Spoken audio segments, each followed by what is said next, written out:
Mais uma vez, boa noite, graça e paz, amém?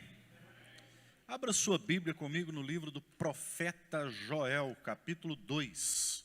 Eu quero ministrar nessa noite sobre 3 fatores que determinam a crise, amém? Joel, capítulo 2, versículo de número 24. Joel, capítulo 2, versículo 24, diz assim a palavra de Deus: As eiras se encherão de trigo, e os lagares transbordarão de vinho e de óleo. Restituir-vos-ei os anos que foram consumidos pelo gafanhoto migrador, pelo destruidor, pelo cortador, o meu grande exército que enviei contra vós outros. Comereis abundantemente e vos fartareis, e louvareis o nome do Senhor vosso Deus, que se ouve maravilhosamente convosco, e o meu povo jamais será envergonhado. E sabereis que estou no meio de Israel, e que eu sou o Senhor vosso Deus, e não há outro, e o meu povo jamais será envergonhado. Você crê nisso? Amém?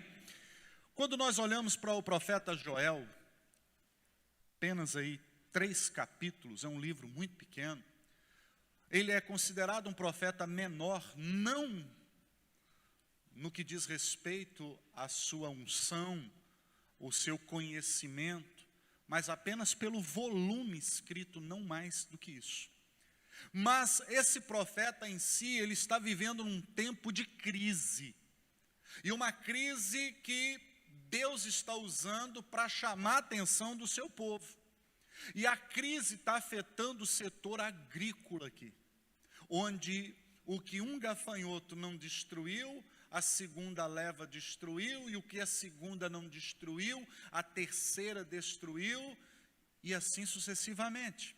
Deus usa a natureza para chamar a atenção do seu povo para que alguma coisa, ou para mostrar, apontar que algo não vai bem. Quando nós olhamos hoje no cenário político, no mundo, nós percebemos queimada, nós percebemos que a degradação do meio ambiente, o avanço do ser humano, a destruição de forma totalmente descontrolada, o nosso ecossistema está uma bagunça. Joel está enfrentando um tempo de crise. E dentro de um princípio cultural judaico, Deus quer que todos nós tenhamos pão, vinho e azeite. O que esses 3 pontos aqui, símbolos, nos trazem, nos remete? Pão fala de alimento, o vinho fala de alegria e o azeite fala de unção.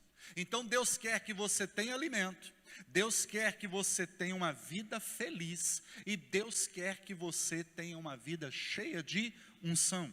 O que Deus tem para mim e para a sua vida num tempo de crise, o que Ele tem para nós no tempo de crise é o que está no versículo 24. As eiras se encherão de trigo e os lagares transbordarão de quê? Transbordarão de quê? Agora, olha bem. Quando eu olho para o autor aos Hebreus, lá no capítulo 4, versículo 12, diz que a Bíblia a palavra do Senhor é como uma espada de 2 gumes, ou seja, interpretação é um gomo, é uma parte dessa lâmina, e a outra é a aplicação. Não adianta nada eu ter o conhecimento, eu entender tudo, mas não aplicar nada. Eu serei apenas um ignorante bem informado, não mais que isso. Quando nós olhamos para essa expressão, nenhuma nação naquele tempo subsistiria sem pão, sem vinho e sem azeite. E nós sabemos que desde os tempos antigos o azeite é um combustível que se usava para manter as casas com luz durante a noite. O azeite tinha muitas aplicações para unção de reis, de utensílios. E o interessante é que a primeira vez que a palavra pão foi citada na Bíblia foi no livro de Gênesis, capítulo 3, versículo 19, quando Deus diz para o homem: do suor do teu rosto comerás o teu pão. Aqui em Gênesis, Deus está me mostrando que o pão é individual, e que ele é através do suor do meu rosto. Mas em Mateus, a coisa muda.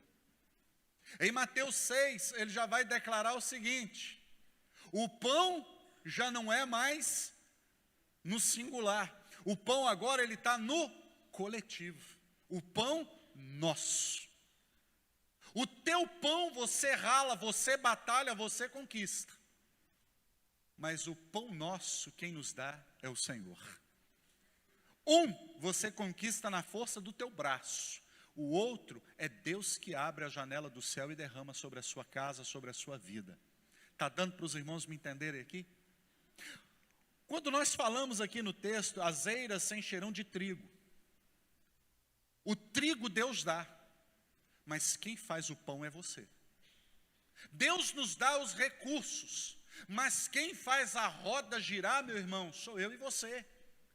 Quando houve fome, lá em 2 Reis, capítulo 4, a partir do versículo 38, se não me trair aqui a memória, aquele homem sai para colher colossíntidas, sem saber que elas eram tóxicas, e ele enche a capa, leva, faz uma sopa. Quando ele vai servir o povo, ele vai gritar: morte na panela, ó homem de Deus. E o interessante é que nesse texto, o homem de Deus disse: traga farinha. Farinha tinha. E quando deitou a farinha na panela, a morte que havia na panela foi tirada. Querido, o que eu quero que você perceba é que nós estamos saindo para colher lá fora, quando não havia ausência dentro. Ele saiu para colher colossíntida, mas quando o veneno chegou na boca, a farinha, eles a possuíam. O problema da fome é que ela nos faz comer qualquer coisa. Quando você vai para grandes centros, você vê pessoas revirando latas de lixo para procurar alguma coisa para comer. Nós passamos e olhamos aquilo e achamos terrível a cena.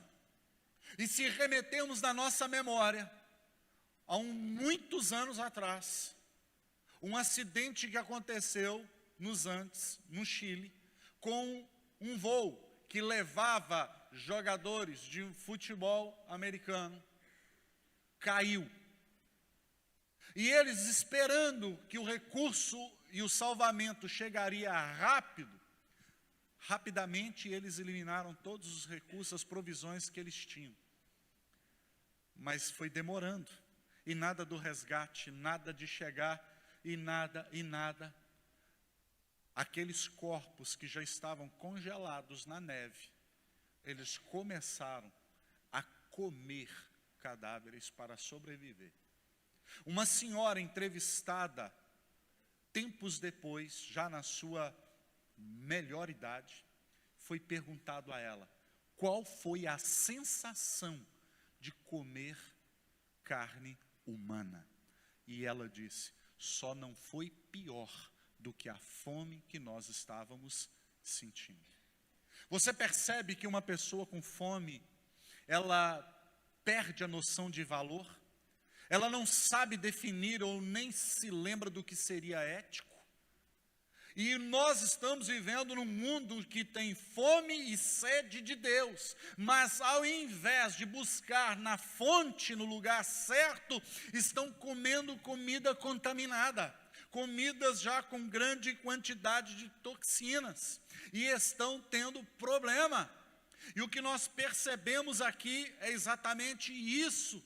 Se lá em Gênesis 3,19, é do suor do teu rosto comerás o teu pão, aqui em Mateus 6, versículo 11, ele tem um pão para nos dar aqui nessa noite, e esse pão representa a sua palavra. Jesus declarou no Evangelho de João 6, eu sou o pão vivo que desceu do céu. Jesus é aquele que pode saciar a nossa fome. Estamos tentando suprir carências da nossa alma, nos alimentando com coisas que estão nos matando, nos intoxicando. Qual é a diferença do teu para o nosso? O primeiro se consegue com muito suor e trabalho, mas o segundo você só vai conseguir pela fé. No Salmo 116, versículo 15 diz, Hashamayim, Shamayim, Le Adonai, Vehaaretz, Natan, Lefnei, Adão. Os céus são os céus de Deus, mas a terra Ele deu aos filhos dos homens. A terra está aí para ser conquistada.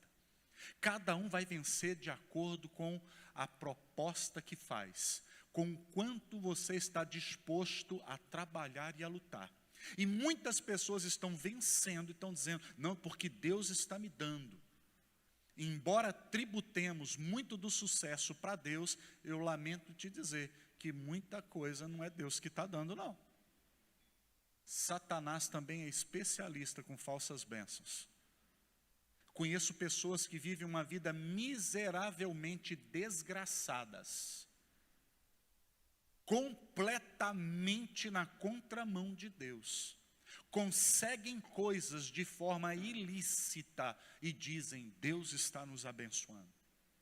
É o mesmo que olhar uma roda de pessoas influentes no mundo político, onde se colocam dinheiro em partes íntimas e depois se dão as mãos e fazem a oração do Pai Nosso, como se orar o Pai Nosso, surrupiando, desviando, seria uma alforria para continuar cometendo crime. E achamos que Deus está nisso, quando Deus não está. Então, querido, tem muita gente que está vencendo, mas na força do braço. Porque os céus é dele, ninguém mexe. Mas a terra está aí para ser conquistada. E cada um usa a arma que tem. Mas as nossas armas não são desse mundo. As nossas armas não são dessa milícia. As nossas armas são poderosas em Deus para destruir sofisma, factoides, meias verdades. É o que Paulo escreve aos Coríntios. O pão tinha 4 significados para Israel. Significava abundância, prosperidade, fertilidade e riqueza. O que Deus quer para o seu povo? Abundância, prosperidade, fertilidade e riqueza. Deus está dizendo que essas 4 provisões, elas advêm pelo lechem, pão. O pão produz essas 4 bênçãos na nossa vida. Abundância, prosperidade, fertilidade e riqueza. As eiras se encherão de trigo. Diga para quem está do seu lado, as eiras nunca se encherão de pão. Diga para quem está do teu lado, quem transforma o trigo em pão é você. Deus nos dá matéria-prima para que possamos trabalhar. As pessoas ficam orando e achando que virá um anjo numa carruagem, entregando a bênção, está aqui, não precisa fazer nada. Continue levando a sua vida do jeito que você está levando. Continue aí tranquilo, porque está aqui a tua vitória, ó meu servo, minha serva. Não é assim. A vida é dura para quem é mole. No céu não tem lugar para gente mole. No Evangelho de Lucas diz que a lei e os profetas vigoraram até João. Desde então todo homem emprega força para poder entrar. Noutras passagens diz que o reino de Deus é tomado por violência. As eiras vão se encher de trigo e não de pão. No suor do teu rosto comerás o teu pão. Então passe muito tempo com Deus. No suor do teu rosto comerás o teu. Quem é o pão? O pão representa Cristo.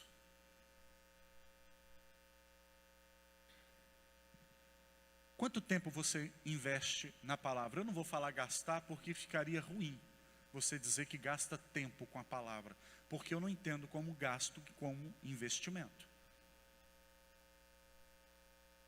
Quanto do seu tempo você investe se alimentando desse pão aqui?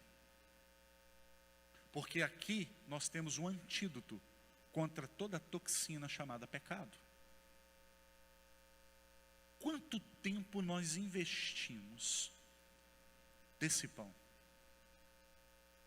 Quando nós olhamos para o Antigo Testamento, já tipificando a ceia do Senhor, nós vamos ver Melquisedeque e Abraão, pão e vinho. Qual é a diferença de um para o outro em relação a Jacó? Abraão tinha pão e vinho, Jacó não tinha. Jacó só tinha azeite. Um está tipificando já a ceia que seria instituída por Jesus no Novo Testamento. Agora preste atenção. Jacó chega num lugar onde ele vai denominar aquele lugar de Betel, casa de Deus. Ele vai pegar uma pedra como travesseiro. Vai ter um sonho de anjos que desciam e subiam uma escada. Quando ele acorda, ele diz: verdadeiramente o Senhor estava nesse lugar, eu não sabia. E aquele lugar que outrora se chamava Or, luz, ele chama agora de Beit El, casa de Deus. E ele vai pegar o azeite e vai derramar em cima daquela pedra. E ele vai falar: Senhor, se o Senhor for comigo nessa viagem e não me faltar pão, e se o Senhor me prosperar, de tudo darei o dízimo. O que Jacó tinha naquela hora? Ele não tinha dinheiro. Ele estava com a mão na frente e outra atrás, porque quem sai fugido não faz um caminhão de mudança. Pega o que dá e vai. Sim ou não?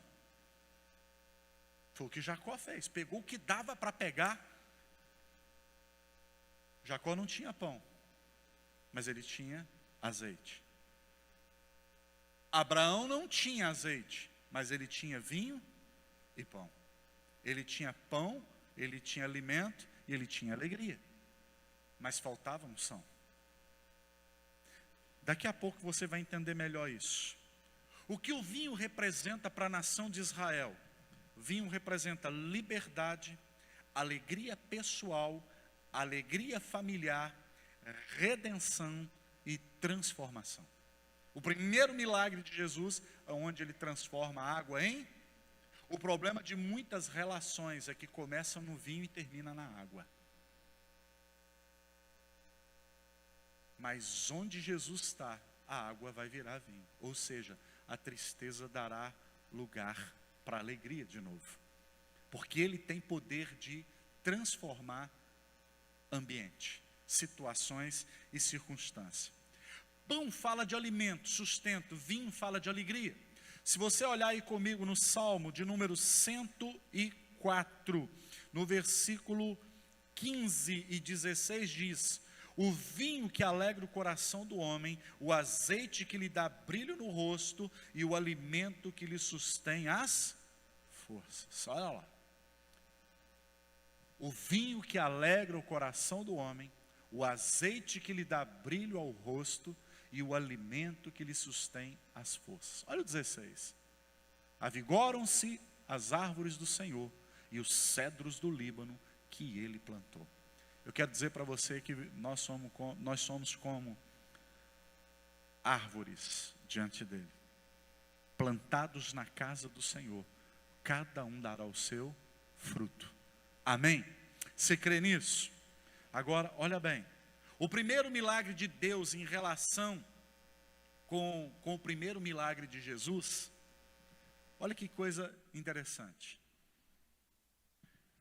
Ambos foram na área familiar. Tanto o que Deus fez, quanto o que Jesus fez. Lá no Éden, Deus precisou provisionar para o homem um sacrifício perfeito. O homem sempre tenta dar jeitinho, com folhas de figueira. Deus faz o primeiro sacrifício e cobre o homem. Lá, uma festa de casamento ia ficar ruim. Jesus vai no âmbito também da família e não deixa aquela família ser exposta. Assim como Deus cobriu o homem da vergonha do pecado no Éden, agora Jesus está cobrindo aqueles noivos de uma vergonha por faltar o principal numa festa de casamento. O azeite é um combustível. O azeite se usa para alimentação. O azeite se usa como medicação. O azeite foi objeto de milagre em 2 Reis, capítulo 4. Preste atenção, aquela mulher não tinha muita coisa, mas ela tinha um pouquinho de azeite. Você não precisa ter muito, só não pode faltar na sua vida nunca azeite. Porque qual é a simbologia do azeite na Bíblia? O Espírito Santo. Esse não pode faltar. Nem na minha, nem na sua vida, nunca. Aquela mulher não tinha vasilha, mas ela tinha azeite. Ela não tinha recurso, mas ela tinha azeite. Como é que está o teu nível de azeite aí? Azeite também se relaciona com a unção. Agora, o que eu quero que você perceba aqui? As 4 funções que Davi percebe quando ele declara no Salmo: sou como a oliveira verdejante na casa do meu Deus. Porque ela produz 4 tipos de óleo. O primeiro azeite que se extrai era primícia para o Senhor. O primeiro azeite que era retirado na prensa era o mais puro, o mais caro. E ele era oferecido para a casa de Deus. Ele era usado para ungir os utensílios da casa de Deus. Exemplo, se voltássemos no tempo, lá no Antigo Testamento, e fôssemos colocar algum instrumento novo aqui, seria pego o azeite, o primeiro azeite, e aquele instrumento seria ungido. E ele seria usado única e exclusivamente ao serviço do Senhor. Se você buscar na sua memória, no livro do profeta Daniel, quando Belsazar pega os utensílios da casa de Deus, que foram consagrados para Deus, separados para Deus, e dá uma festa para os seus grandes, para as suas concubinas, nós vamos ver que aparece uma mão e escreve na parede: Mene, Mene, Tekel, Farsim. Contei, recontei, avaliei, pesei o teu reino, e foste achado em falta, porque pegou aquilo que era para Deus, consagrado para Deus, primícia para Deus, e foi fazer festa com os amigos. Agora eu pergunto, você é primícia para o Senhor aqui nessa noite? Como você está administrando a sua vida como primícia para Deus? Como você administra a sua vida se ela é primícia para Deus?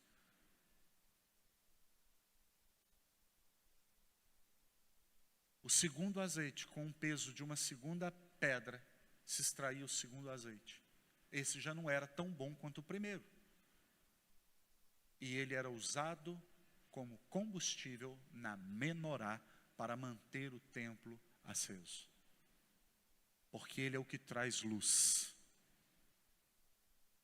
O terceiro prensa, o terceiro azeite, já não era primícia, já não servia como hilo para iluminação, ele já vinha com alguns resquícios, então ele era usado na alimentação. O quarto azeite não é mais primícia, já não serve para iluminação, já não dá para alimentar. E a gente sabe que nessas lanchonetes da vida, quando o óleo já está bem usado, se pega ele para fazer o quê?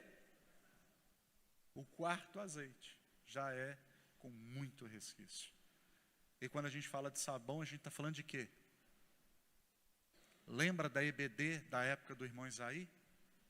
O sabão lava o meu corpinho, lava o meu rostinho, lava as minhas mãos. Não é assim?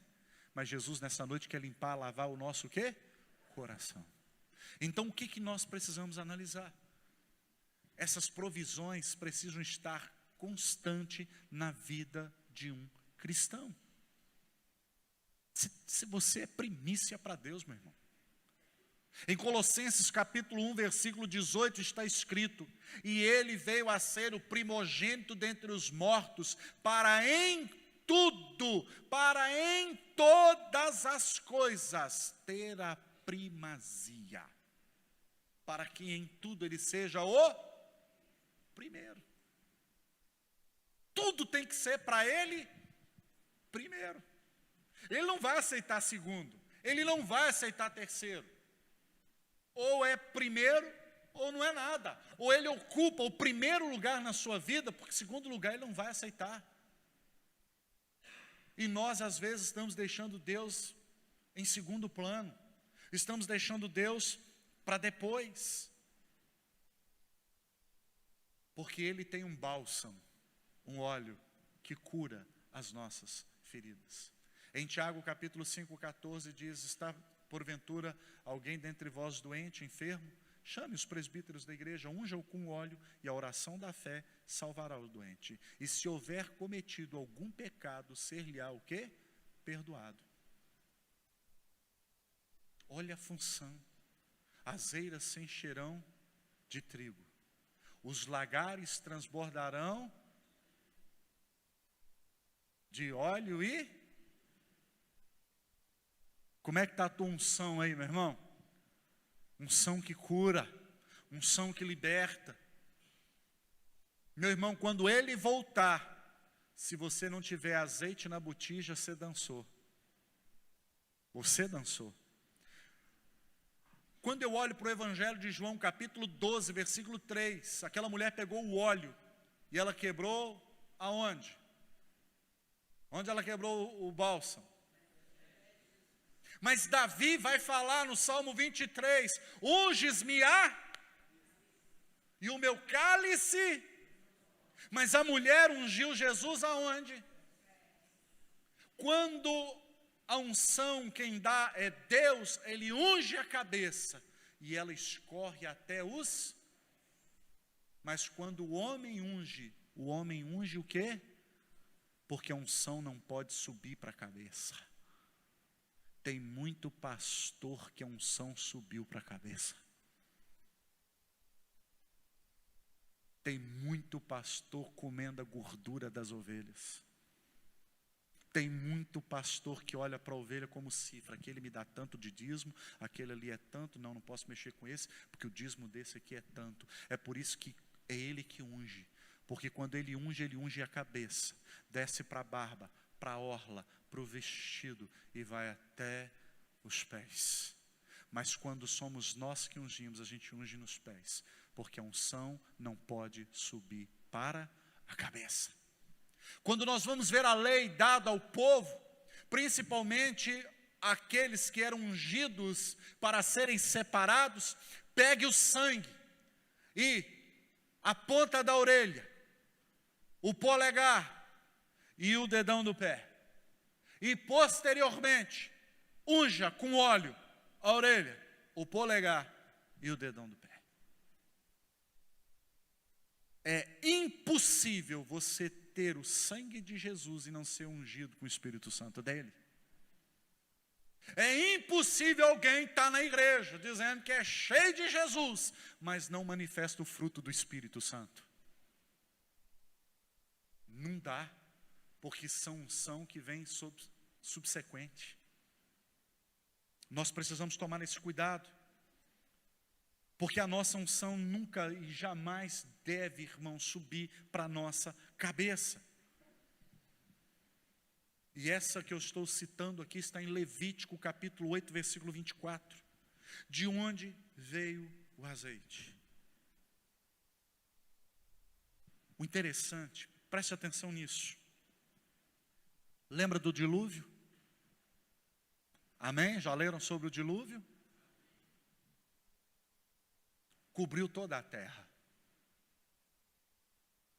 Solta o corvo, encontra o terreno, ok. Solta o pombo uma vez, solta o pombo duas. Na segunda vez, quando o pombo volta, ele volta trazendo o quê? Um ramo da oliveira se extrai o quê? Todas as tempestades e tribulações da vida não mataram quem? A unção. As lutas dessa vida não podem extinguir a unção que Deus derramou sobre a sua vida. Não tem dilúvio, não tem tempestade que possa matar a unção de Deus sobre você. Porque a vinha, Noé, ao sair, ele foi plantar uma vinha. Mas o pombo voltou com galho de oliveira no bico. Elas resistiram às tempestades da vida, como eu e você precisamos resistir. Meu irmão, quando olhamos para 2 Reis 4, nunca perca de memória, a mulher não tinha vasilha, mas ela tinha o quê? Mas o azeite era de quem? O azeite era de quem, irmãos? Era dela. A tua serva não tem nada, exceto uma pequena botija de... O pão hoje é nosso, mas o azeite, que ele nunca falte sobre a sua cabeça. Amém ou não? Deus nunca vai nos desprezar se nós tivermos azeite. Deus nunca vai virar as costas para você se você tiver unção. Agora preste atenção. Voltando para você entender agora o Abraão. E o vinho ali. A ceia sendo instituída. Abraão e Melquisedeque. Abraão tinha o vinho, tinha o pão. Mas ele não tinha o quê? O azeite. Agora está lá o Jacó.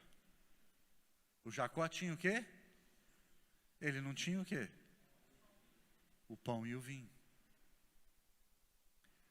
E aí você vai ver Deus dizendo: amei a Jacó e aborreci a Esaú. Deus aceita Jacó e rejeita Esaú, porque Deus nunca vai rejeitar alguém que tem azeite. Em Mateus capítulo 25, as loucas disseram: dai-nos do vosso, não, para que não falte a nós e a vós outras, unção intransferível. Vou passar para você minha unção. A unção não se transfere. Azeite não se compartilha. Cada um tem a sua medida. Cada um tem o seu. Ide antes e comprai os que vendem. E elas saíram. Acharam? Mas quando o noivo chegou, as que tinham azeite entraram. Porque ele não vai rejeitar quem tem o quê? Unção. Uma pessoa pode chegar aqui, meu filho, e recitar o Salmo 23 todinho de cor. E fazemos até uma competição, quem recita mais bonito. E talvez pessoas vão declamá-lo aqui de forma extraordinária. Mas quando alguém com unção começar a dizer: o Senhor é o meu pastor, nada me faltará. Você vai arrepiar, você vai falar: gente, não entendo o que é, não sei o que está acontecendo, mas tem um negócio diferente ali. Unção.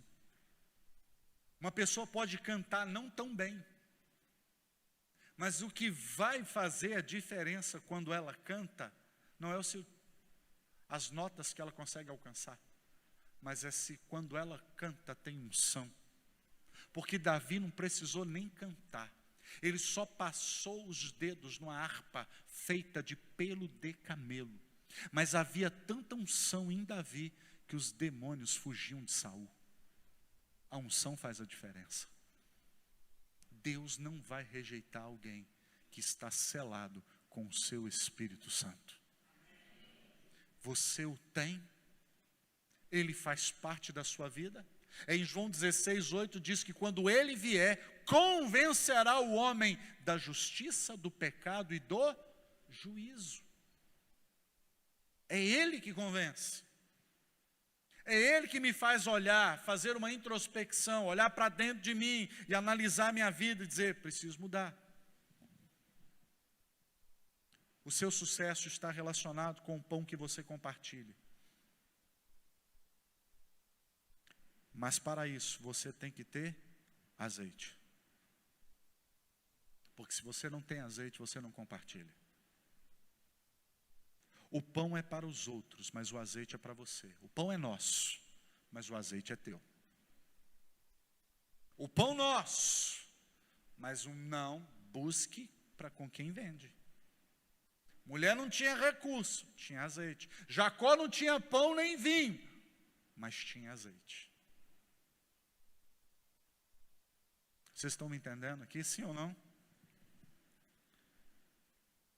Qual é a aplicação destes 3 elementos na nossa vida? Deus quer multiplicar o meu sustento, a minha alegria, a minha unção. Pão fala de sustento, vinho fala de alegria e o óleo fala de unção. Deus quer que nós sejamos plenos nessas 3 áreas. Meu sustento, o pão nosso, dai-nos amanhã, amém? O pão nosso eu preciso para quando? Eu não preciso para amanhã, porque se eu guardar vai embolorar, vai mofar, vai estragar. É o que aconteceu na travessia do deserto. Não vamos estocar, porque vai que amanhã não acontece. O que aconteceu? Apodreceu, cheirou mal. Eu quero que você entenda, nós precisamos aprender a confiar na provisão de Deus todo dia. Porque tudo que eu preciso é para hoje. Amanhã não existe. Quando amanhã chegar, já é hoje de novo. Basta cada dia o seu próprio mal. Vamos viver um dia de cada vez. Essa ansiedade que não está te deixando dormir. Essa ansiedade que está te tirando sono, que está te adoecendo na alma. Não vai ajudar você a resolver esse problema. Não resolve problema. Então, para que ficar ansioso por algo que eu não tenho o poder de resolver? Tem coisas que não estão no nosso controle, então para que eu vou perder meu tempo para tentar gerenciar coisas que estão nas mãos do meu Senhor? Eu não preciso tirar das mãos dele. Quando não se tem os 3, a nossa vida fica incompleta. Abraão recebe pão e vinho, em Gênesis 14, 18. Os primeiros passos da ceia estão sendo ali manifestados. Abraão viu o carneiro perto e o cordeiro longe. O cordeiro estava perto. O carneiro estava perto. Mas o cordeiro estava... O que Deus estava falando, Abraão, a provisão que eu tenho é para Isaac hoje. Mas lá na frente está vindo o Cordeiro de Deus que limpará os pecados do mundo. A Bíblia diz no Evangelho de João, Abraão viu o meu dia e se alegrou. O que Deus mostrou ali em Moriá para Abraão foi o Gólgota. Erguendo seus olhos ao longe, viu Ramacon, o lugar. Não foi um lugar qualquer. O artigo no texto hebraico, a letra rei, é um artigo definido. Deus mostra para Abraão. Olha para trás de você, Abraão. Vamos para o texto de Gênesis para você me entender nisso. Vamos lá.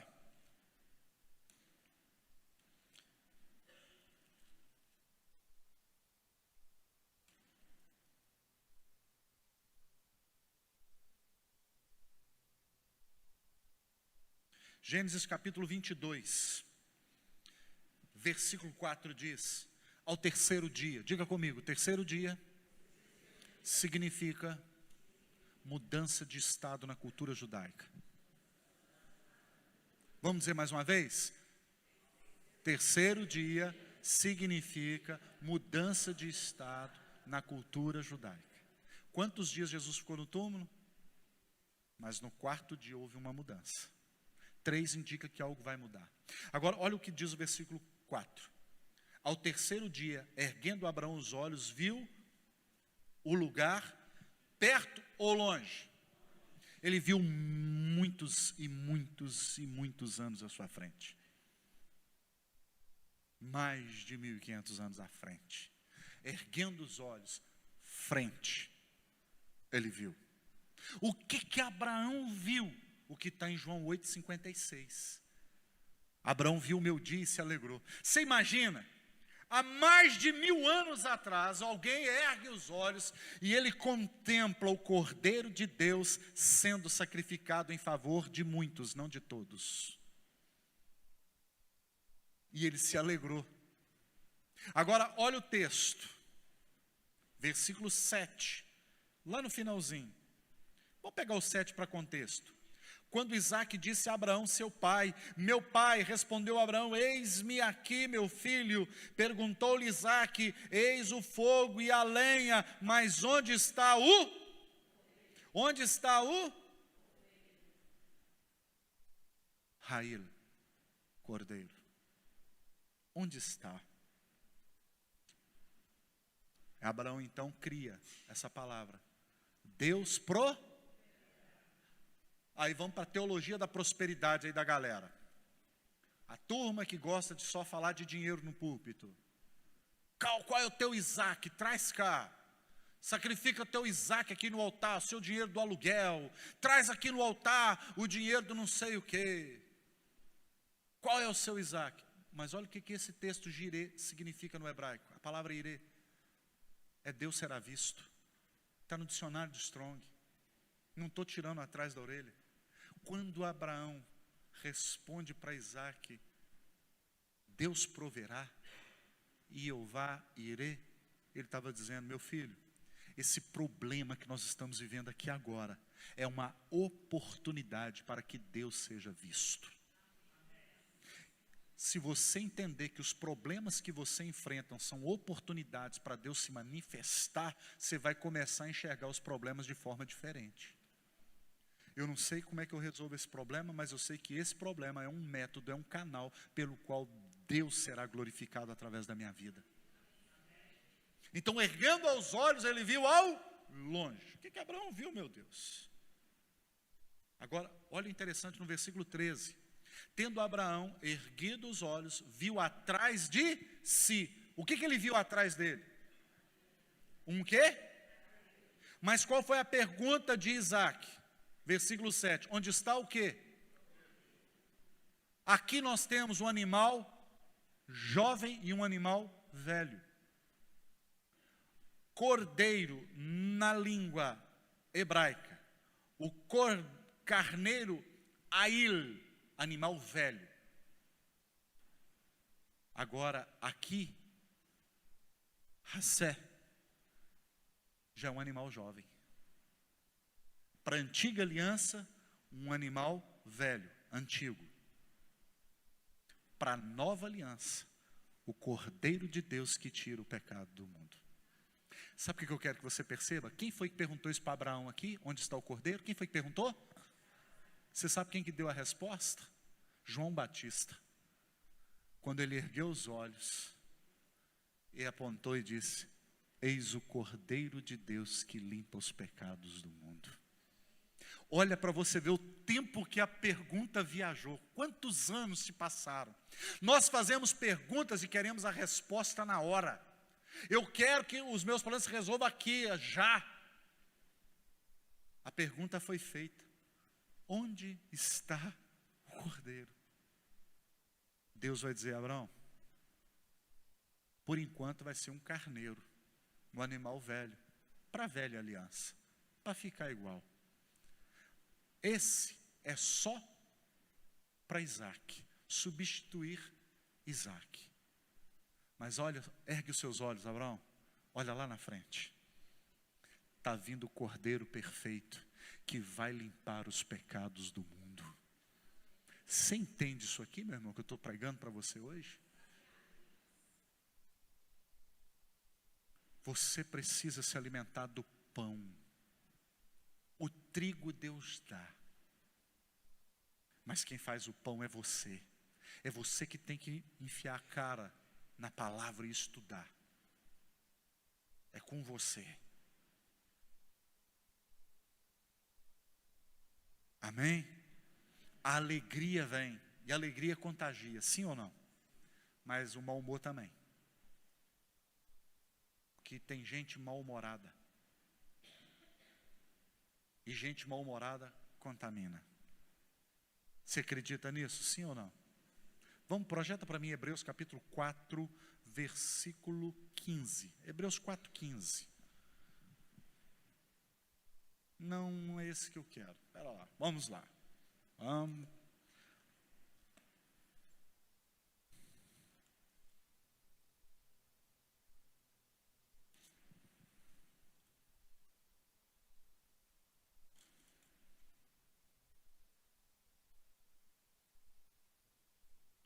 O texto que eu quero é: ninguém se prive da graça de Cristo, deixando brotar uma raiz de amargura, e que por ela muitos se contaminem. Ninguém se prive da graça. Vamos lá. Porque esse texto me veio aqui à mente agora aqui de Hebreus.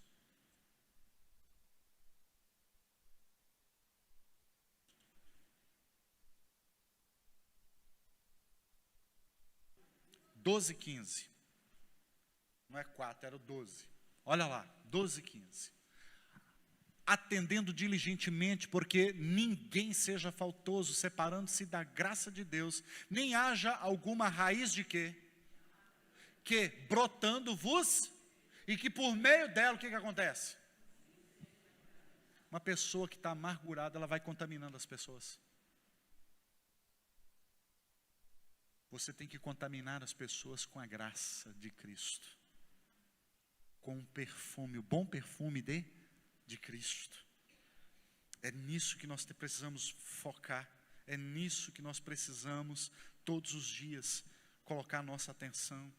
Aqui nós vamos ver a diferença de Abraão e Jacó. Jacó tinha o azeite, mas não tinha o pão, porque nem só de pão vive o homem, mas de toda a palavra que procede da boca de Deus, disto viverá o homem. Mateus capítulo 4, Deuteronômio capítulo 8, versículo 3 também diz: eu te levei para o deserto, Moisés, e te humilhei lá, te deixei passar fome, para te dar a entender que nem só de pão vive o homem, mas de toda a palavra que sai da boca de Deus, disto viverá o homem. Você está se alimentando do quê? Porque a Bíblia é o quê? É a palavra de Deus. É dela, é por ela e através dela que nós nos alimentamos. Porque a boca vai falar do que o coração estiver cheio. É impossível amar a palavra e não amar Jesus, porque Jesus é a palavra. João 1, no princípio era o verbo, e o verbo era, e o verbo se fez, e habitou entre. E nada do que foi feito se fez sem a palavra do seu poder. Sabe qual que é o nosso problema? Que nós amamos mais as trevas do que a luz. Mas eu quero dizer para você que nós não somos da noite, nós somos do dia. Nós não somos da noite, somos do dia. E a promessa está aqui para a minha vida e para a sua vida. As eiras vão se encher de trigo. Então começa a fabricar teu pão. Tem um tempo de alegria de Deus chegando para você. Tem um tempo de unção nova chegando aí. Você crê nisso? Amém? Tem uma unção de Deus vindo, irmãos, para a nossa geração. Porque um dia, querido, você vai ser convocado. E noiva, com a lamparina apagada, vai ficar na pista. O tempo de encher o azeite a sua alma é agora. O tempo é hoje. Porque tardando o noivo, Mateus 25, tosquenejaram todas. O que significa isso? Cochilaram. Tosquenejar é cochilar. E aí na sequência, adormeceram. É um eufemismo para a morte. Morreram, partiram para a eternidade. Morreram. Na eternidade, não dá para comprar azeite. A hora de você comprar o azeite é agora. O tempo é hoje. Provérbios capítulo 4, 13, por favor. Se não me trair a memória. Retém a instrução e não largues. Guarda, porque ela é a tua. Guarda isso que eu estou te falando. Segura. Porque a vereda do justo é como a luz da aurora. Vai brilhando mais e mais até ser dia. Mas o ímpio não funciona assim, irmãos. A lamparina do ímpio, sabe o que acontece com ela? Ela vai apagando. Enquanto a lâmpada do justo brilha, a do ímpio apaga. Provérbios 13, versículo 9. A luz do justo brilha intensamente, mas a lâmpada dos perversos se apaga. Porque você vai perdendo a unção aos poucos. Lembra do Sansão? O Espírito Santo não saiu da noite para o dia. Foi um processo de alguém que foi chamado para ser luz, se tornou o quê? Trevas. Você está entendendo a conexão? Virou trevas. Porque faltou o quê? A unção que ele perdeu, fazendo péssimas escolhas. Nós precisamos aprender a fazer diferente. Em Provérbios capítulo 4, versículo 18 diz: mas a vereda do justo é como a luz da aurora, vai brilhando mais e mais até ser dia. Você tem que brilhar hoje, brilhar amanhã, brilhar mais depois da manhã, semana que vem, mês que vem. Você tem que brilhar cada vez mais. Conta-se uma história, caminhando aqui para o final, que uma cobra começou a perseguir um vagalume. Por 3 dias ela perseguiu o vagalume já estava exausto. Já não aguentando mais, ela parou, o vagalume parou e falou: dona cobra, me permita fazer 3 perguntas, já que a senhora já vai me devorar mesmo. Me conceda 3 perguntas, pelo menos. A cobra virou e disse: olha, eu não costumo fazer concessão, mas já que eu vou te matar mesmo, pergunta. E o vagalume então disse: faço parte da sua cadeia alimentar? A cobra disse: não. Fiz alguma coisa que te levou a querer a minha destruição? Também não. Então por que a senhora quer me matar? E a cobra respondeu: porque eu não suporto ver você brilhar. Um dia disseram para o sol que havia uma caverna tão escura, que era impossível se ver alguma coisa nela. Dias depois perguntaram ao sol: você foi na tal caverna? Fui. E aí? Não é muito escuro? Ele falou: não vi. Estava tudo muito claro lá. Não era o que você... Não foi como você me disse. A minha pergunta é: você brilha nos lugares onde você vai? Você brilha nos lugares onde Deus tem te permitido ir? Deixe a luz de Deus brilhar em você. As eiras vão se encher de trigo. É você que fabrica o pão. Deus quer restaurar a sua alegria aqui nessa noite. E a unção que um dia já esteve sobre a sua cabeça. E que nunca falte o óleo sobre a sua cabeça. Vamos ficar de pé, vamos adorar o Senhor em nome de Jesus.